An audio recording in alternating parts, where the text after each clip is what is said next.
The English language is fluid and dynamic. I mean, new words are getting added to the language every single day. It's beautiful, really. One of the sources of this explosion?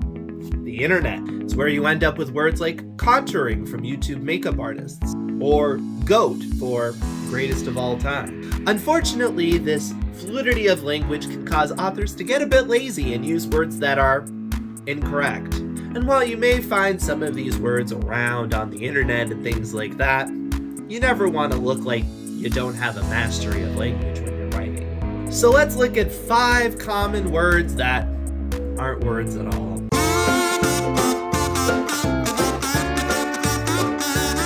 Number 1, a lot. A lot, mushed together, not a word. A lot, 2 words, yes indicates quantity. A lot, with 2 L's, has to do with allocation, assigning something. It's where you get the term allotments, for example. But a lot, not a word. Don't use it. Number 2, Sherbert. This mistake comes out because of the mispronunciation of the word sherbet, which a lot of people do pronounce Sherbert. However, spelling it, never put in the R. In the US, sherbet is a bit like ice cream, frozen. In the UK, it's fizzy powdered sugar. Just because a lot of people like to stick in that R sound, don't do it. Somebody will catch you on it, and you'll just look silly. Number 3, irregardless.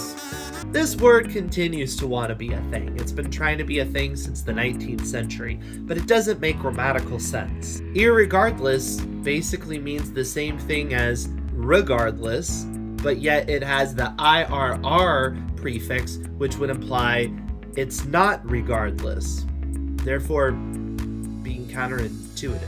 I suppose what happened is somebody thought the IRR negative connotation would just add more negativity, but that's not how it works. It becomes a double negative and it doesn't make any sense. Number 4, misunderestimate. Here's the thing. You can underestimate or you can misestimate. You can't misunderestimate. There is no such word, and it doesn't really make any sense. I recommend not misunderestimating the vocabulary of your audience, because it might lead to disaster. By the way, don't miss out on our other videos. Like this video, subscribe, hit the bell. AutoCrit, it's a good place. Number 5, definitely.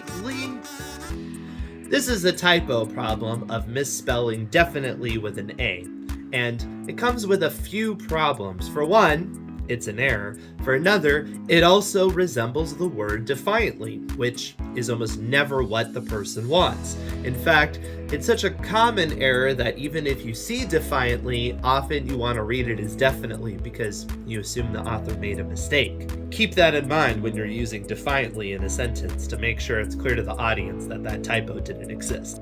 But typos like this can distract from your story. Now, the last thing I want to talk about is called the Eggcorn. This is where somebody mishears something and continues to misspell it or use the wrong words in the future. For example, a scapegoat, elicit a response, for all intensive purposes, or wheelbarrow. The truth is, I think everybody is prone to this, so don't beat yourself up when you make this mistake. Just realize when somebody is laughing because you made this mistake that you need to get it fixed, and keep it in mind for the next time that you write. While it's certainly important to keep in mind all the narrative and emotional stakes for the reader, it's also important to pay attention to these mechanical details as well. In the meantime, I'm about to head to social media to try to popularize the usage of some words. Wish me luck.